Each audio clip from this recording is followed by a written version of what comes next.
l'émission qui pose les bonnes questions et qui explore avec vous les meilleures pistes de réponse. C'est un nouveau numéro. Mesdames et messieurs, bienvenue dans Que faire? Le pasteur Bienvenu et le pasteur Jonas, deux serviteurs de Dieu, m'ont rejoint sur ce plateau pour partager ce moment avec nous.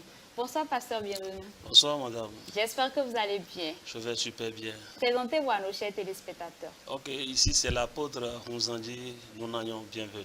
De quelle congrégation? De l'émission Jésus-Christ est la source. Mission d'évangélisation Jésus-Christ est la source. D'accord. Mégis. Soyez les bienvenus. Merci, madame. Soyez les bienvenus, pasteur Jonas. Merci beaucoup, madame. Présentez-vous à nos chers téléspectateurs. Jonas Aro Fumirayo, pasteur et responsable du groupe chrétien de réveil spirituel Cotonou. D'accord. Soyez aussi les bienvenus Merci sur ce beaucoup. plateau. Aujourd'hui, on parle de les rêves parlent-ils un langage caché? Les rêves parlent-ils un langage caché? Pasteur Bienvenu, quelle est votre compréhension de ce thème? Oui, le rêve parle aussi vraiment de quelque chose caché, bien sûr, que c'est quelque chose de très très caché. Très caché. Et seul Dieu peut apporter la révélation. D'accord. Êtes-vous d'accord avec le pasteur Bienvenu? Très d'accord même, très d'accord. Et d'ailleurs même c'est un thème très évocateur parce que ça mérite réflexion. Nous sommes confrontés, beaucoup de personnes sont confrontées à ce sujet sans solution et ça amène également d'autres à la dérive, comme ça sauve aussi beaucoup de personnes. Donc vraiment caché, très caché, comme l'a dit l'apôtre. D'accord. Donc, on peut considérer que les rêves passent un message soit spirituel, soit physique. Bien sûr, bien sûr. Vous savez, Dieu a beaucoup de manières pour parler. Ok? Dieu parle de façon audible. Dieu parle par l'intermédiaire d'une personne, d'un serviteur de Dieu. Dieu parle au travers d'un objet. Dieu parle au travers, je ne sais pas, de tout. Mais également, Dieu parle au travers des rêves. C'est très important de le comprendre. Dieu parle au travers des rêves.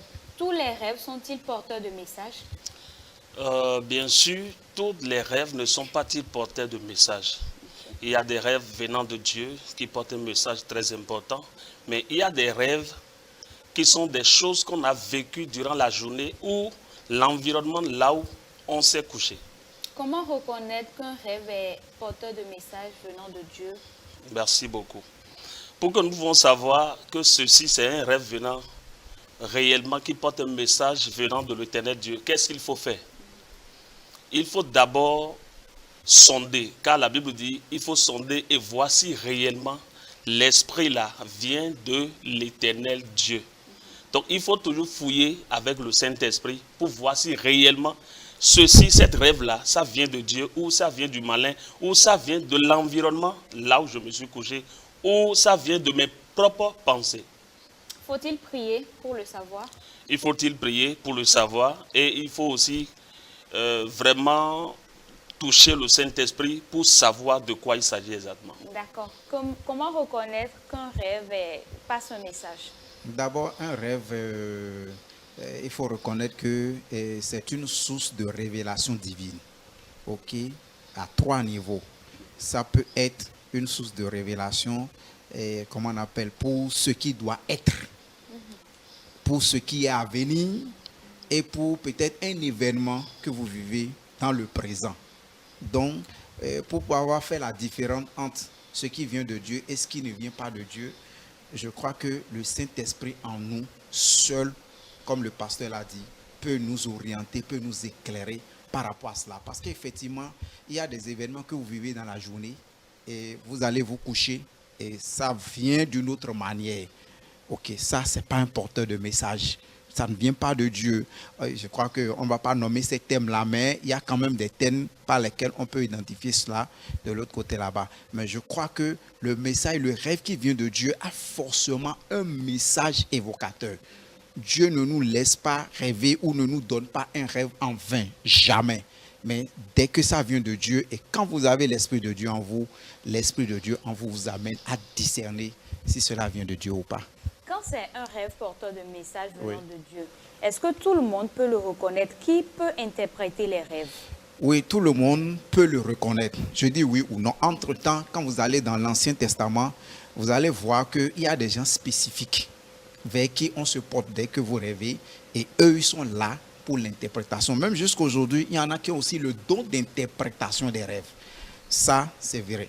Parce que quand vous voyez, et je vais dans la Bible, vous prenez Genèse 41, vous prenez l'exemple de Joseph, vous voyez, lorsque Pharaon a rêvé et il n'a pas trouvé de solution, d'abord en premier lieu, il y a des gens autour de lui qui interprétaient les rêves. Mais c'est parce que ça dépassait leur entendement qu'ils sont allés chercher quelqu'un qu'on appelle Joseph, était en prison en ce temps-là. D'accord. Donc il y a des gens qui ont ce don-là. Il y a des gens qui ont le don de prophétie qui interprètent aussi facilement. Ok. Mais ce qui m'intéresse ici, lorsque Joseph est venu devant Pharaon, vous allez noter dans le verset 16, il dit quelque chose d'important. Il dit à Pharaon que ce n'est pas lui qui va interpréter le rêve, mais c'est Dieu lui-même qui va donner la solution à son rêve. Alors aujourd'hui maintenant, je peux oser le dire que dans la nouvelle alliance, avec la présence du Saint-Esprit en nous, cela veut dire que quoi? Chacun de nous est appelé à avoir une intimité avec le Saint-Esprit. Parce que toutes les fois, vous ne pouvez pas vous tourner à tout moment vers les interprétateurs de rêves.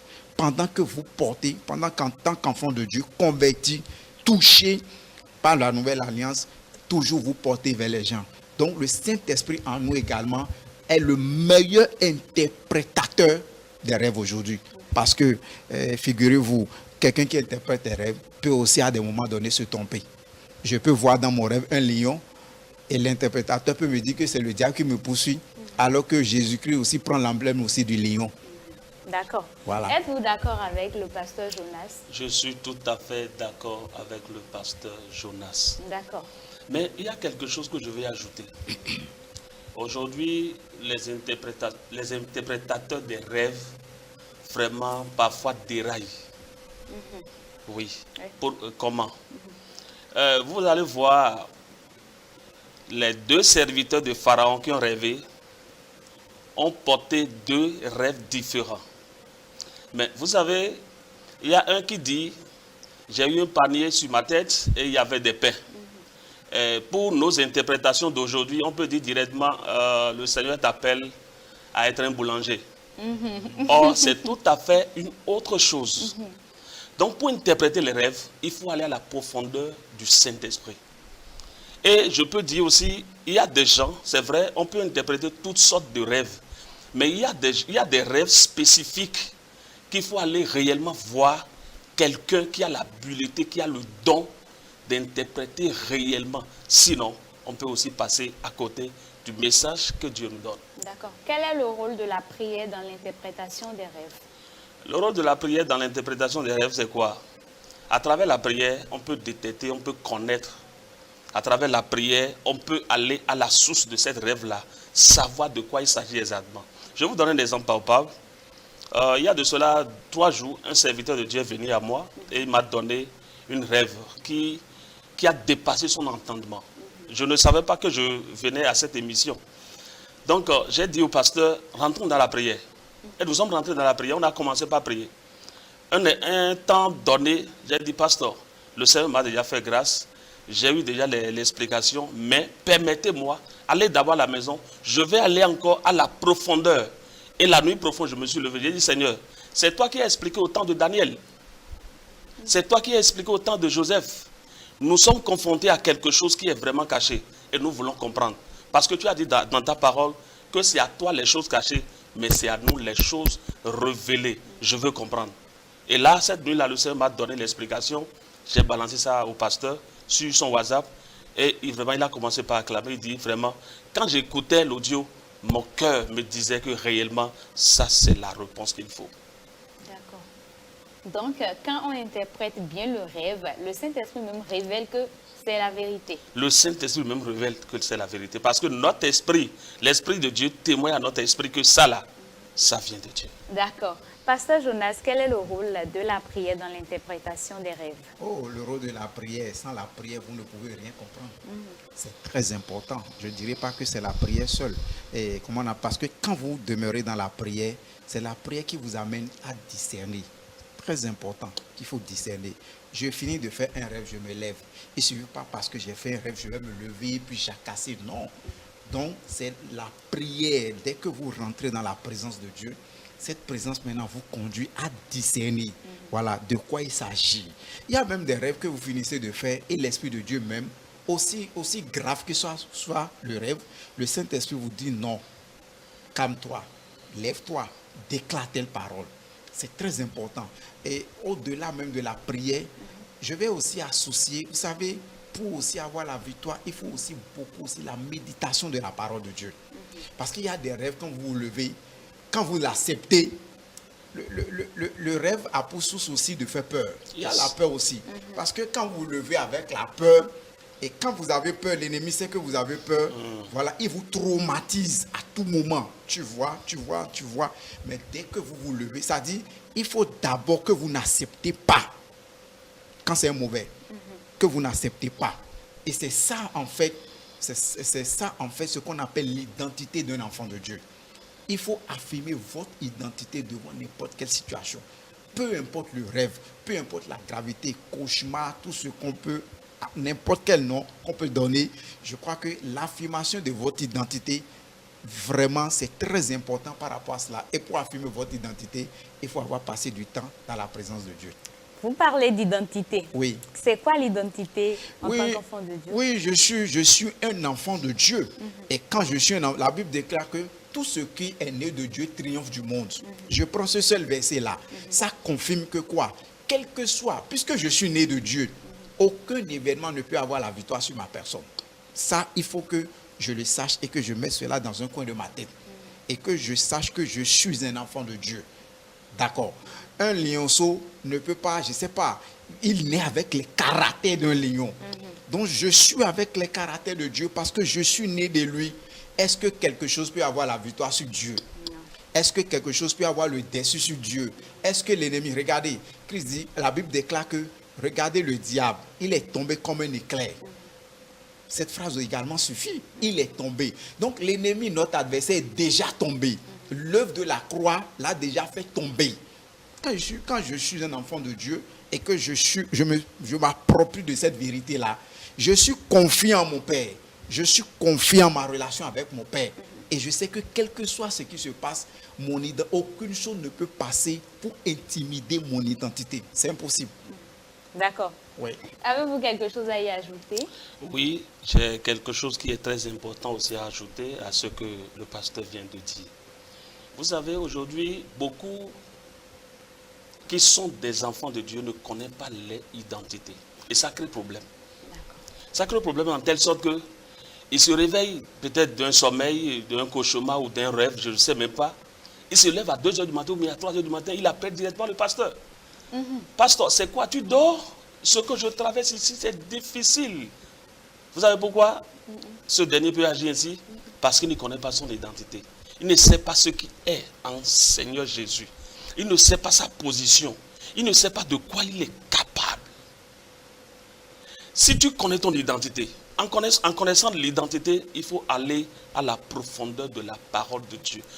Un enfant de Dieu ne peut pas seulement baser sur la prière matin, midi et soir. Non. Dans ce cas, que faut-il faire? Dans ce cas, qu'est-ce que la Bible nous dit dans Josué chapitre 1? Il dit, médite cette parole nuit et jour. C'est en cela que tu vas réussir en tout ce que tu entreprendras. Si tu médites la parole de Dieu est en toi. Tu te réveilles et que c'est un songe, que peut-être c'est un cauchemar où on est en train de te couper la tête et tu te réveilles, tu te vois en bonne santé. Tu te dis, mais waouh, le diable, tu as encore échoué. Tu sais que moi, je ne suis pas n'importe qui. On ne peut pas couper ma tête. Parce que quoi? La tête de Jésus a été déjà coupée à la croix du calvaire pour que moi, je sois en bonne santé. C'est impossible. Tu déclares la parole. Et quand tu déclares la parole, tu es confiant. Tu es avec une assurance absolue.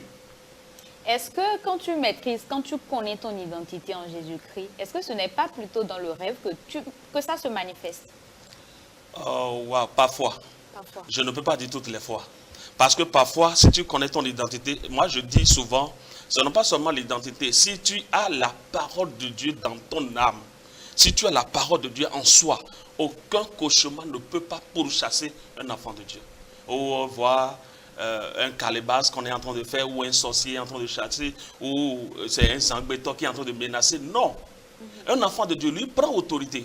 Il est écrit comme Jésus l'a fait. Et subitement, tu vas voir ce dernier, même si c'est un grand-père, si c'est une grand-mère qui s'est masqué pour faire quoi que ce soit, tu envoies la parole de Dieu et il est détalé automatiquement. Et rapidement, tu vas te retrouver. D'accord. Est-ce que quand on connaît son identité, Oui. dans le rêve, est-ce que le rêve se permet de nous effrayer jusqu'à ce qu'on ne se réveille? Ou ça se manifeste déjà dans le rêve? Oui, je dirais oui et non, parfois. Parce qu'il y a des rêves, quand vous les faites, rien qu'à invoquer le nom de Jésus, je ne sais pas, ça arrive à tout le monde, hein, et quand même vous criez Jésus comme ça, vous voyez que vous avez la victoire. Ça veut dire que même dans votre rêve, vous venez de manifester une autorité. Et c'est ça qui vous a permis d'avoir la victoire. Maintenant, il y a d'autres, ok, et vous semblez être vaincu. En fait, je voudrais souligner aussi quelque chose de très important. Ce n'est pas parce que je fais un rêve que forcément ça prend un sens négatif. D'accord. Je peux faire le programme d'aller à Porte-Novo et je m'endors, je réveille que j'ai fait un accident, ou bien un parent m'appelle que j'ai rêvé que tu as fait un accident. C'est une mauvaise chose. Mais en temps normal, ce n'est pas tout qu'il faut prendre dans le mauvais sens. C'est des messages, c'est un avertissement. Voilà, c'est quelque chose que Dieu dit. Dans ce cas-là, c'est à toi de comprendre le message. Merci Seigneur, j'ai compris le message. Peut-être Dieu te demande, non, ne prends pas la route. Je ne peux pas maintenant me mettre à lier le démon, l'esprit d'accident. Quand c'est un message divin, et quand vous liez le démon, vous mettez sur la voie, voilà, ça dit, vous serez surpris de voir le démon agir sur la voie. Donc, ce n'est pas aussi très bien de prendre tout dans le sens négatif. C'est pour ça, et ce qu'on dit, ça dit l'intimité avec le Seigneur, c'est très important. Et c'est les gens qui refusent d'avoir cette intimité-là qui sont souvent manipulés.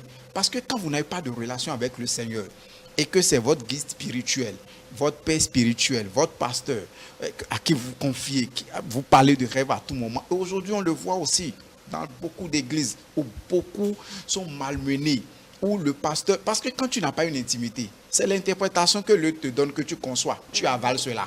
Et d'autres profitent pour se faire aussi plein la poche. Donc, c'est très important qu'en tant qu'enfant de Dieu, notre relation avec le Seigneur soit sacrée. Que nous puissions chercher à grandir. Et moi, je vais peut-être vous choquer. Vous savez, de par ma petite expérience, quand vous tenez compte de votre relation avec le Seigneur, vous évoluez avec le Seigneur, je ne crois pas qu'il puisse aussi avoir des temps de ces rêves bizarres, comme on le dit là, puisse vous arriver. Oui, parce que quand votre esprit est connecté sur le Seigneur, je pense qu'il a beaucoup de choses à vous révéler que de vous faire peur dans le sommeil. Okay.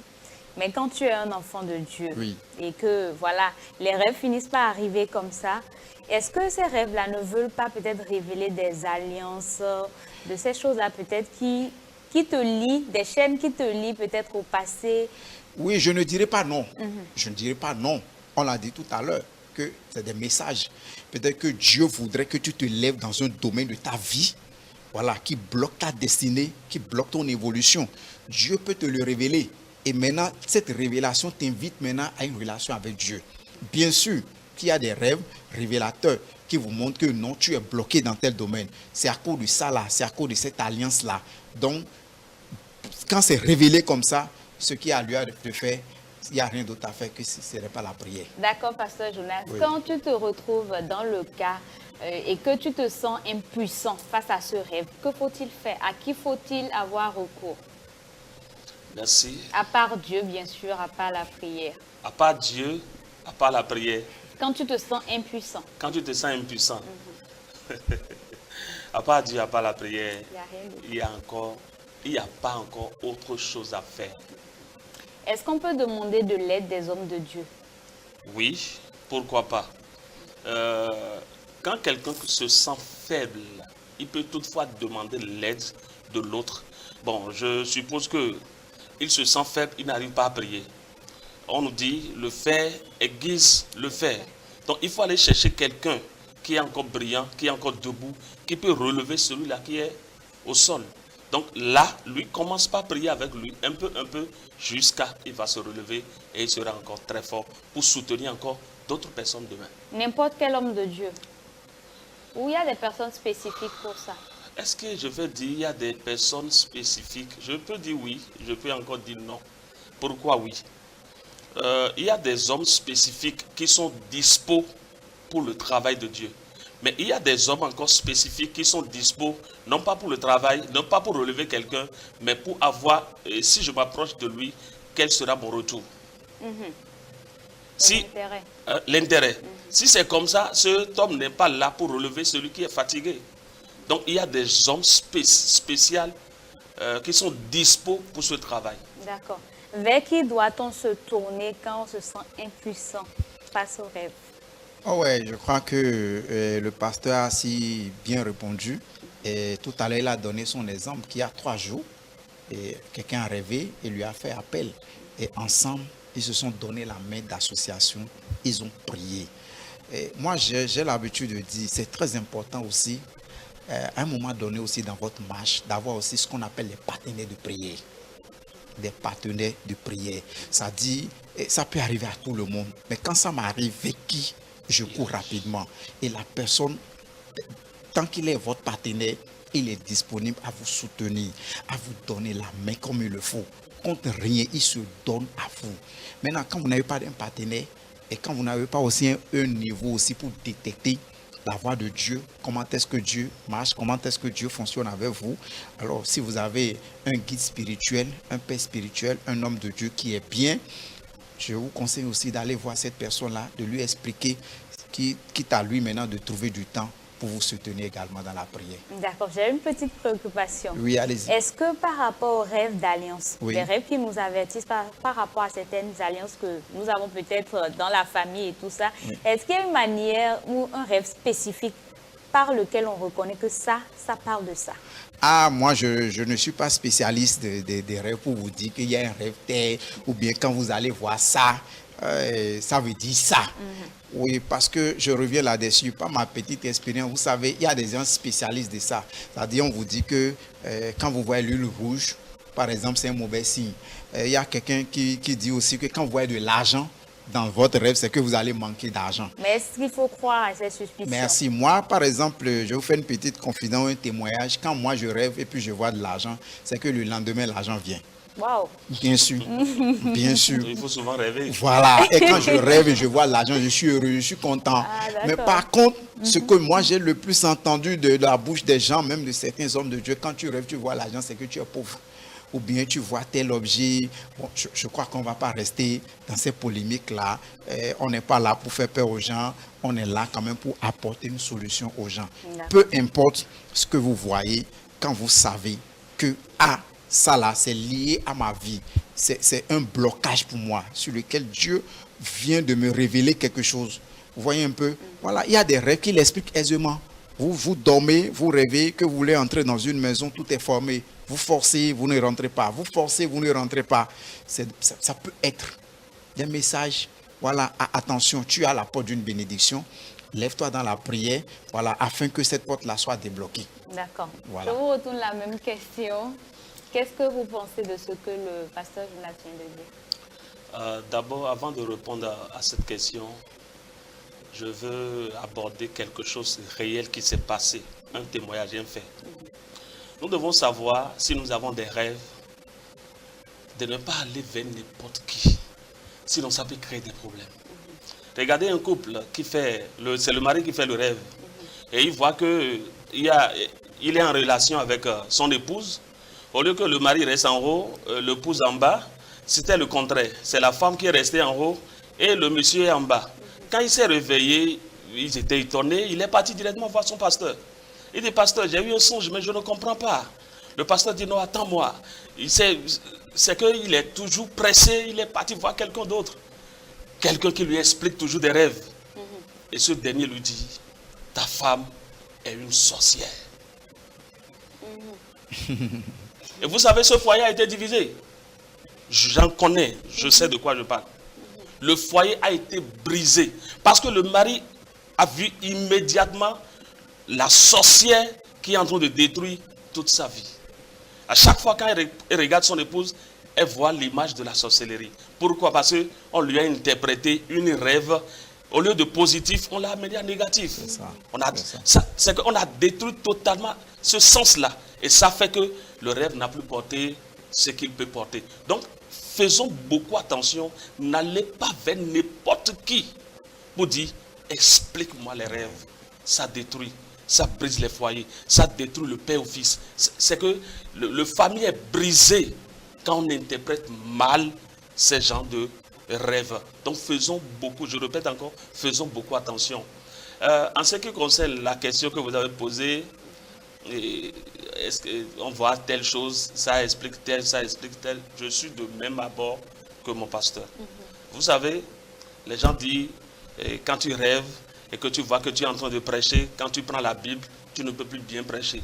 C'est quand moi je rêve que je prêche, quand je prends la parole ce jour-là, je sais que la fin, il y a beaucoup de choses qui se passent. Ok. Donc, quand on voit ci, ce n'est pas bon, quand on voit ça, ce n'est pas bon. Bon, point d'interrogation pour beaucoup de choses. J'en connais certains que je ne peux pas tous citer ici.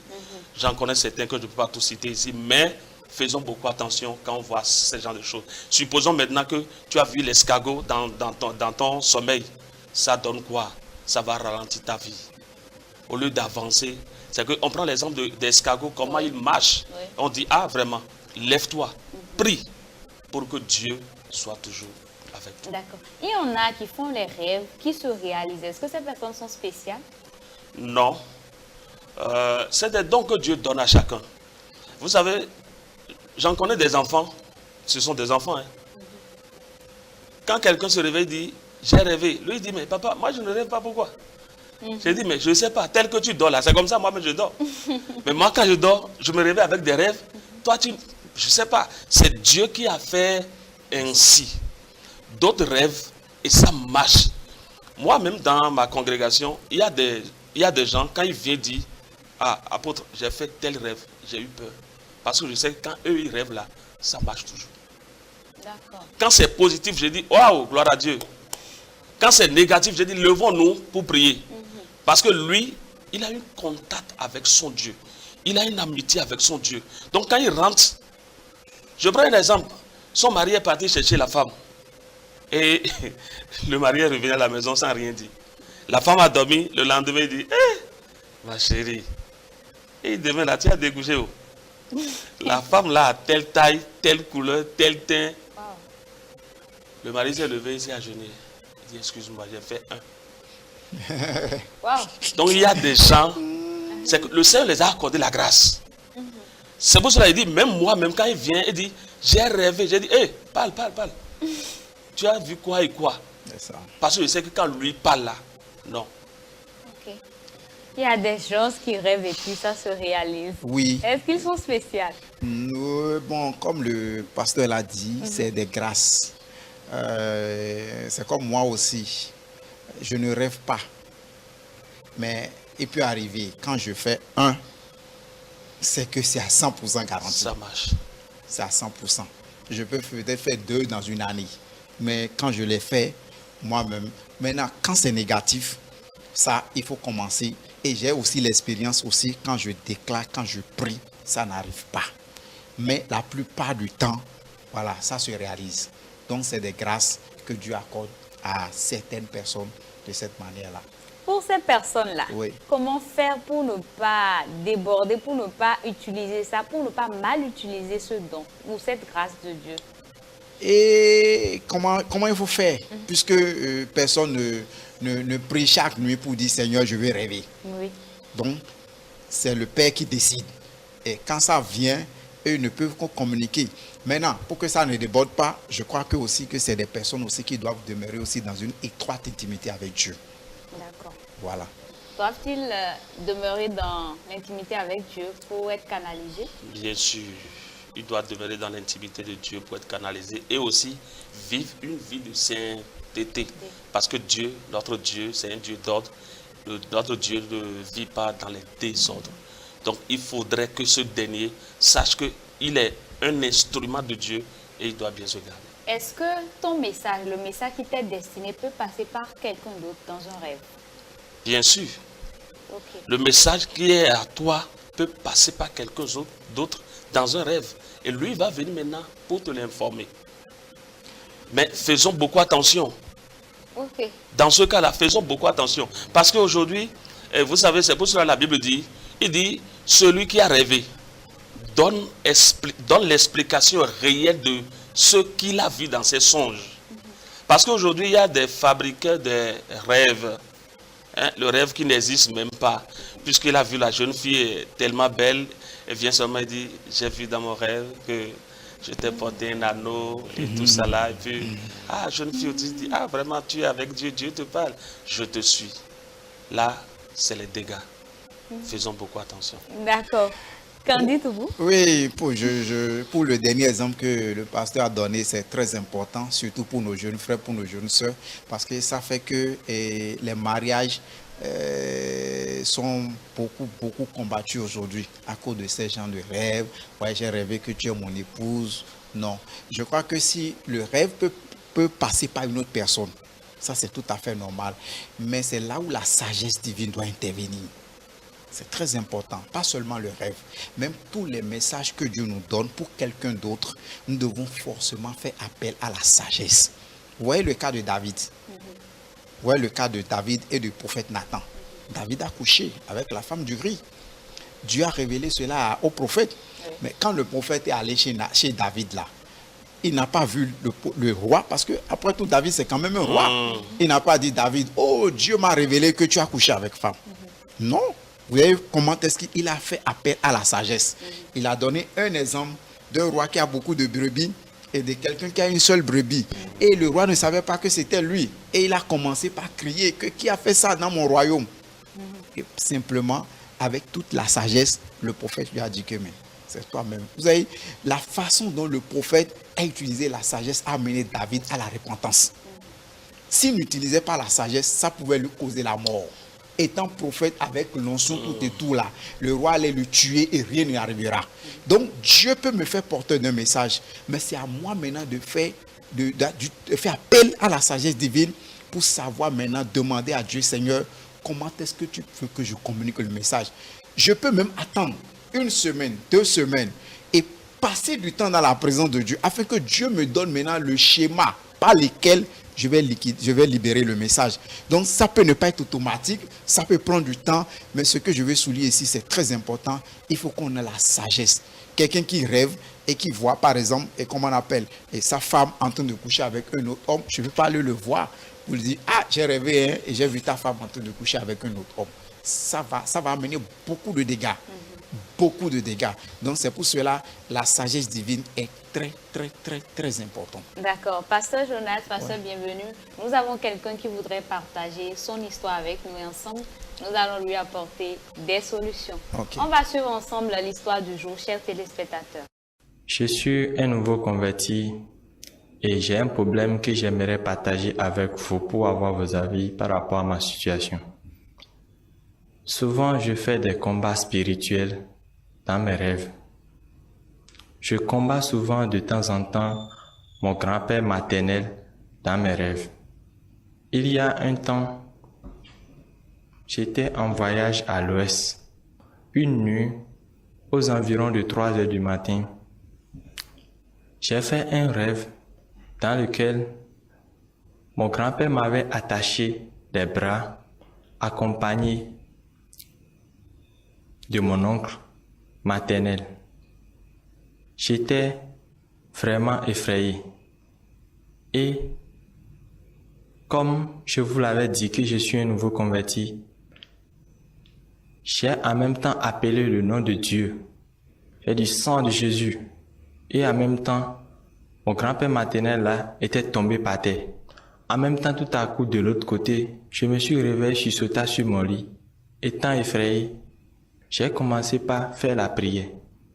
Après cette prière, je me suis endormi à nouveau. Après, quand je me suis réveillé, j'ai reçu un appel de mon grand-père maternel dont je parle. En même temps, j'étais vraiment, je ne sais pas comment il va dire, j'étais vraiment un peu frustré. J'ai décroché l'appel et mon grand-père me disait, « Mon fils, j'ai peur que tu puisses me tuer un jour. » Sans me dire un mot, il raccrocha l'appel. J'étais vraiment effrayé. Je ne sais pas comment faire. Je ne sais pas quoi dire. Vraiment, alors que je ne lui ai jamais menacé de mort ou bien je ne lui ai jamais dit quelque chose de menace auparavant. Je ne sais pas comment je vais gérer la situation. C'est pour cela que j'ai amené ce problème pour que vous me donniez vos conseils, pour que vous m'apportiez des solutions. Je vous rappelle que je suis un nouveau converti. J'aimerais avoir vos avis pour voir comment je vais gérer cette situation. Si j'irai vers le grand-père pour l'expliquer ça ou bien je ne sais pas comment je vais faire. Donc, vraiment, cher pasteur et chers téléspectateurs, je suis à l'écoute. Vous allez m'aider à avoir des solutions à ma situation. Nous sommes de retour sur ce plateau. Pasteur, bienvenue. C'est l'histoire de notre frère. Déjà, qu'est-ce que vous pensez de son histoire? D'abord, je bénis beaucoup le Seigneur pour la vie de ce frère. Je vais dire d'abord à mon frère de rendre grâce à l'Éternel parce que le Seigneur lui a révélé quelque chose qui est caché. Notre frère est en train de demander conseil, qu'on puisse le conseiller, qu'on lui vienne en aide. Je vais dire à mon frère, la première des choses d'abord. On va y revenir. Okay. On va prendre l'avis du pasteur Jonas. Qu'est-ce que vous pensez de tout ça? Oui, je dis, vous savez, il y a des situations, on doit vraiment rendre grâce à Dieu. Grâce à Dieu. Je crois que c'est le cas du frère. La première des choses, avant de donner tout conseil, je crois que c'est important qu'il puisse dire merci à Dieu pour cette puissante révélation que Dieu lui a montrée. D'accord. Frère, donc, on va dire merci à Dieu pour cette puissante révélation. Exactement. D'accord. Voilà le grand frère qui combat notre frère dans son rêve. Le grand-père et puis l'oncle maternel, voilà, justement. Oui, et les deux le combattent. Voilà. Et je crois que son message est clair. Le message que Dieu veut lui faire passer, c'est très clair. Et puis, c'est des choses qui arrivent. Hein? C'est des choses qui arrivent. Et voilà, chez nous, on dit il est l'ikoua. La mort est dans la maison. Ce n'est pas souvent loin. Voilà. Et lui, il a une grâce spéciale et qu'on lui a même montré de visuel les deux personnes qui combattent sa vie. Et la Bible déclare que vous n'avez pas à lutter contre la chair ni contre le sang. Je crois que son combat, ce n'est pas d'aller combattre physiquement le grand-père ou son oncle maternel. Il n'a rien à gagner. Mais le grand-père l'a appelé. Oui, le grand-père l'a appelé. Je crois que avant même, le problème n'est pas une attaque physique. Son problème est purement spirituel. Voilà. Et je crois que c'est vers ça il doit aller. Maintenant, dans son rêve, pour moi, hein, il a déjà la solution. Je ne sais pas quel conseil il demande encore, s'il veut aller plus loin. Parce qu'il dit à la fin qu'il a appelé le nom de Jésus. Waouh! Et il a appelé le nom de Jésus, automatiquement, il a eu la victoire, il s'est levé. Donc ça veut dire que ce n'est pas le nom d'un pasteur, ce n'est pas le nom de quelqu'un, mais le nom de Jésus. Donc ce nom-là, lui-même, quand il va s'asseoir, il va réfléchir, il va voir que, waouh, mais ça c'est quel nom? Étant nouveau converti, et j'appelle ce nom, et au milieu d'un combat, j'ai la victoire, et puis je m'en sors, ça veut dire que ce nom-là a quelque chose d'extraordinaire, de mystérieux, de glorieux, de puissant. Et je crois qu'il doit quand même s'accrocher à ce nom-là. C'est très important. Et je profite pour finir, prendre par ce canal pour interpeller surtout nous les serviteurs de Dieu. C'est très important qu'aujourd'hui, nous devons tous repartir vers le message centré sur Jésus-Christ. Parce que quand nous ne prêchons pas, nous disons aux gens de recevoir Christ dans leur vie. Et quand ils reçoivent Christ, on ne leur enseigne pas ce qu'on leur demande de recevoir dans leur vie. On commence par leur enseigner autre chose. Est-ce que c'est de ces choses-là qu'ils ont besoin ou bien c'est de ce Christ-là? Donc aujourd'hui, maintenant, beaucoup parlent mieux de leur pasteur que de Christ. Quand tu leur poses des questions sur la personne de Christ, ils ne savent pas grand-chose. Pourquoi? Parce qu'on ne leur enseigne pas. C'est pour ça que j'ai aimé cette partie-là où il a appelé le nom de Jésus. Donc nous devons repartir, enseigner. Il y a tellement de choses à enseigner sur le nom de Jésus, sur la puissance de Jésus-Christ, sur la mort de Jésus-Christ, sur sa résurrection, la croix. Quelle est l'importance de l'œuvre de la croix? La Pâque s'annonce. dans quelques jours. C'est très important. Étant nouveau converti, quand on va le faire asseoir et lui apporter les messages centrés sur Christ, il va voir, ça va renforcer sa foi, ça va l'aider. Désormais, il n'a même plus besoin de qui que ce soit. Il saura que c'est le seul nom dont il a besoin pour affronter toute situation dans sa vie. D'accord. Est-ce que ce n'est pas une manière pour Dieu d'affermir la foi de notre frère? Oui, c'est une manière pour Dieu d'affermir réellement sa foi. Vous savez, le frère a demandé, est-ce qu'il faut y aller vers le grand-père? Je dirais non. Le pasteur a déjà tout dit. Le combat n'est pas un combat charnel, mais c'est un combat purement spirituel. Donc il doit savoir qu'il n'y a pas grande chose à faire. Si je dois lui donner un conseil, je vais lui dire d'apporter la Bible. Je vais lui parler de la croix. Je vais lui parler de l'importance du sang de Jésus. Je vais lui parler de la puissance de la parole. Ce que Dieu fait. Je vais vous donner un exemple. Un jour, je suis en train de prêcher Christ. Je n'étais pas pasteur à cette époque. Je suis en train de prêcher Christ à un musulman. Une grande dame qui est tellement riche que je fais taire son nom. Et qu'est-ce qui s'est passé? Elle me pose la question. Si je deviens chrétienne aujourd'hui, demain je vais devenir encore musulmane? J'ai dit non. Tu deviens chrétienne et puis c'est fini. Elle dit, ah, bienvenue, si c'est comme ça, je ne peux pas dans cette affaire-là. Et qu'est-ce qui s'est passé? Elle est dans sa chambre, meublée, bien, tout est fermé. Mais elle voit un gros chat à la cuisine. Les portes sont fermées, un gros chat. Et subitement, qu'est-ce que cette dame l'a fait? Elle a crié le nom de Jésus. Et le chat est disparu. Elle a commencé par crier mon nom parce que moi, j'étais son jardinier, j'étais dehors là en train de travailler. Et elle a dit, ouvre la porte. Je suis venu à la porte est fermée, maman. Elle m'a balancé la clé de la cuisine. J'ai ouvert la cuisine. J'ai dit, mais il n'y a rien, maman. Elle dit, oui, c'est telle chose qui s'est passée. J'ai dit, ah bon? J'ai dit, mais pourquoi tu n'as pas appelé le nom de l'autre chose et tu vas faire, etc. Il dit, non. Il dit, bienvenue, ça là, c'est trop long. Mais le nom de Jésus est court et c'est puissant. J'ai dit, c'est très bon. Mais maintenant, là, il ne faut plus aller vers ces choses-là. Mais continue toujours d'aller vers Jésus. Parce que le nom de Jésus est puissant. Le frère a invoqué seulement le nom et la puissance qui se trouve dans le nom de Jésus s'est manifestée. Donc on doit lui apprendre ce genre de choses. Il ne peut pas aller vers le grand-père, vers son grand-père, mais il doit venir vers la parole de Dieu, s'enraciner. Qu'est-ce qu'il va dire maintenant à son grand-père? Grand-père, je ne sais pas de quoi vous parlez. Je ne maîtrise absolument rien. Tu veux me tuer, moi vous tuer, je ne peux pas tuer mon grand-père. C'est impossible. Et ça s'arrête là. D'accord. Notre frère a dit qu'il est un nouveau converti. Et on voit clairement qu'il a peur. C'est pour ça qu'il se tourne vers nous. Qu'est-ce que vous avez à lui dire? Ou quel conseil vous avez à lui donner? Non, pourquoi avoir peur? Il a déjà l'essentiel. Et l'essentiel qui se résume en ce nom, qui est Jésus-Christ de Nazareth. Donc, pourquoi avoir peur? Avec ce nom-là, ce nom dissipe tout ce qui est peur. Avec ce nom-là, la victoire surtout. Ce nom chasse les démons. C'est pour ça, vous savez, c'est pour ça que Jésus dit, si vous demeurez en moi et que mes paroles demeurent en vous, demandez tout ce que vous demandez en mon nom. Il insiste, en mon nom. Donc ça veut dire que son nom, ce nom-là, c'est la signature, c'est le cachet qu'il faut. Donc tout ce qui est lettre, sans ce nom, sans ce cachet, sans cette signature du nom de Jésus, ça ne peut pas passer. Donc c'est très important, il a déjà l'essentiel. Le reste maintenant, c'est de la comédie. Je lui dirais de s'accrocher à ce nom-là.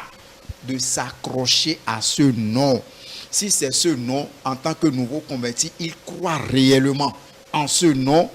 Ah, vraiment, il verra des merveilles extraordinaires. Je fais une tautologie, hein. Merveilles extraordinaires qui se trouvent dans ce nom-là. Donc, il n'a qu'à s'accrocher. C'est très important. Est-ce qu'il ne faut pas l'orienter vers un serviteur de Dieu aussi pour l'aider? Très important. Très important. On doit l'orienter vers un serviteur. Bon, je vais demander d'abord, est-ce qu'il n'a pas une congrégation? S'il a une église, sûrement, il doit avoir un pasteur. Au départ, il en parlait à son pasteur. Maintenant, il a voyagé. Comme il a voyagé, la Bible dit, n'abandonne pas notre assemblée. Il peut y chercher là où il se trouve maintenant, une congrégation là où il va fréquenter et trouver aussi un pasteur qui est vraiment bon spirituellement, qui a la parole de Dieu. Et avec lui, le pasteur va l'enseigner de quoi il s'agit et ce qu'il va faire et prier aussi avec lui pour renforcer sa foi. D'accord.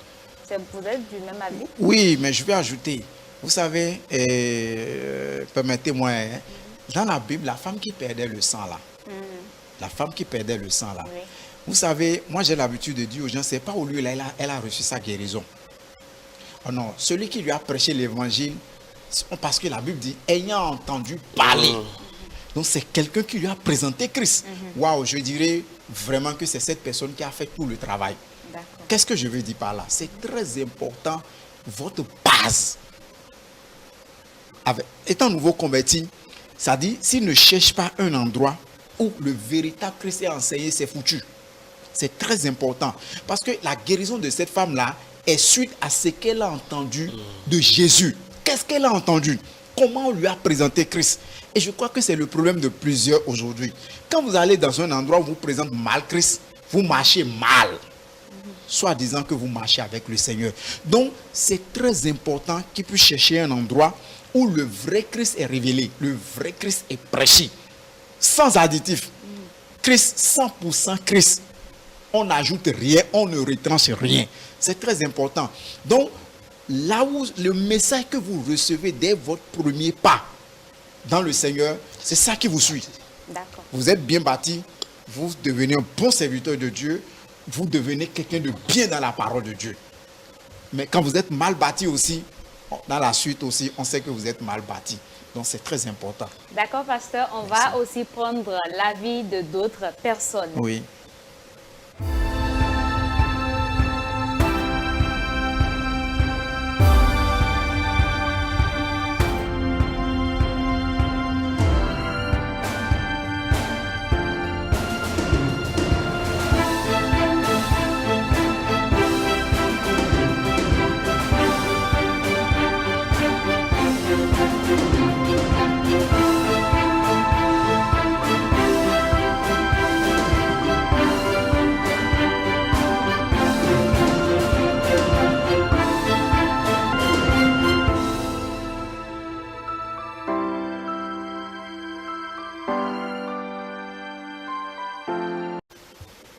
Pasteur Jonas, nous sommes de retour sur le plateau. Je voudrais un dernier conseil pour notre frère et profiter aussi pour donner un conseil à toutes ces personnes-là qui sont encore dans le monde, qui n'attendent pas forcément les mauvais rêves. Merci. Pour le frère, je dirais qu'il a choisi le meilleur chemin. Comme Christ a dit à Marie, tu as fait le meilleur choix, la bonne part. Merci. Qui ne permettent à rien de lui ôter. Et ce choix qu'il a fait, c'est le meilleur qui puisse exister. Voilà, qu'il a fait. Non seulement ici, mais pour l'éternité également. C'est là l'avantage. Et je voudrais profiter également du témoignage de notre frère pour demander à tous ceux-là, n'attendez pas un rêve avant de donner votre vie au Seigneur. Jésus, c'est le meilleur choix, le plus doux, le plus rassurant. Ça dit, quelle que soit votre situation, lui, il a été à la croix pour vous. Lui, il n'attend rien. Donc, c'est mieux que vous lui laissez la première place dans votre vie. Et quand vous lui laissez la première place, il gère. Comme on le dit comme on le dit couramment, il gère et rien n'arrive. D'accord, il gère et rien n'arrive. Pasteur, avez-vous un dernier conseil à donner à notre frère? Pour mon frère, je vais lui dire de s'attacher encore plus au Seigneur Jésus. D'être réellement encore attaché. Parce que quoi? C'est ce qu'on lui a révélé ça. Ça reste encore des choses. Merci. Peut-être c'est moi qui le dis. Et vous savez, notre vie de tous les jours, c'est une vie de combat. Et ça ne finit jamais. Peut-être il va penser maintenant que le grand-père et l'oncle va partir, c'est fini. Non, il y a toujours des combats qui l'attendent. Donc je vais toujours lui dire d'être toujours attaché aux pieds de Jésus et de garder la parole. De garder toujours la parole. Que le Seigneur, l'éternel Dieu, soit avec lui. Amen. Est-ce qu'on ne va pas profiter et prier pour notre frère? Il n'y a pas de souci. Pasteur, vous nous aidez pour la prière. Voilà. Il n'y a pas de souci. Seigneur, nous te disons merci. Merci, papa. Que toute la gloire te soit rendue. Amen. Nous remettons en tes mains, Seigneur, notre frère. C'est toi, tu connais, Père, le bien fondé de la situation. Oui, Seigneur. Nous prions afin que, Seigneur, ta lumière l'éclaire davantage au nom de Jésus. Amen. Seigneur, il n'y a aucune chose qui soit dans ta main et que l'ennemi peut prendre. Et tout est en sécurité dans ta main. Yes. Seigneur, puisque nous le déposons dans tes mains, nous croyons que ta sécurité, Seigneur Père, ne fera aucun défaut pour sa vie. Et nous profitons en même temps, Seigneur, pour dire, prends le contrôle absolu de sa vie au nom de Jésus. Seigneur, combat pour lui. Combat tous ceux qui combattent contre sa vie au nom de Jésus. Et accorde-lui la victoire sur toutes les situations dans le nom de Jésus. Nous prions afin que, Seigneur, que tu puisses affermir davantage sa foi. Père, que ta puissance et ta restauration soient son partage dans le nom de Jésus. Que la peur soit dissipée de sa vie au nom de Jésus. Que sa grâce, Père, repose dans sa vie au nom de Jésus. Seigneur, chaque jour, chaque pas, chaque mouvement qu'il fera soit à l'honneur et à la gloire de ton Saint-Nom dans le nom de Jésus. Que ton sang l'environne, que ta puissance l'environne, qu'il devienne, Seigneur Père, un traîneau aigu, Père, devant ses ennemis dans le nom de Jésus-Christ. Merci, Seigneur, de l'élever davantage. Papa. Merci de l'amener à s'attacher à toi, Merci, Seigneur. à s'attacher à ta parole. Merci, Sème en lui l'amour de ta parole. Amen. Sème en lui l'amour de la prière. Amen. Sème en lui, Seigneur Père, l'intimité, qu'il ait envie d'être toujours intime avec toi dans le nom de Amen. Jésus. Merci, Jésus, Merci, Papa. parce que tu es sa force. Yes. Que toute la gloire et l'honneur te soient rendus. Amen. C'est au nom puissant de Jésus nous avons ainsi prié. Amen. Amen. Merci beaucoup, Merci, pasteur. Jésus. Merci. Merci d'avoir Salut. été sur ce plateau avec C'est nous nous. qui vous remercions. Merci pour l'honneur. Merci Merci pour l'invitation. Merci pour la les grâce. conseils également. Chers frères, sache que à tous ceux qui ont reçu son nom, à tous ceux qui l'ont reçu, il leur a donné le pouvoir de devenir enfants de Dieu. Si tu es enfant de Dieu, ce nom Jésus-Christ, ce nom de Dieu que tu as, cette personne-là que tu as comme Père, sache qu'il est tout. Il est au-dessus de tous les noms. Aie confiance en lui car il est la solution à tout dans ce monde. N'aie plus peur, il est avec toi. Fais de lui ton allié. Chers téléspectateurs, nous sommes à la fin de votre émission Que faire?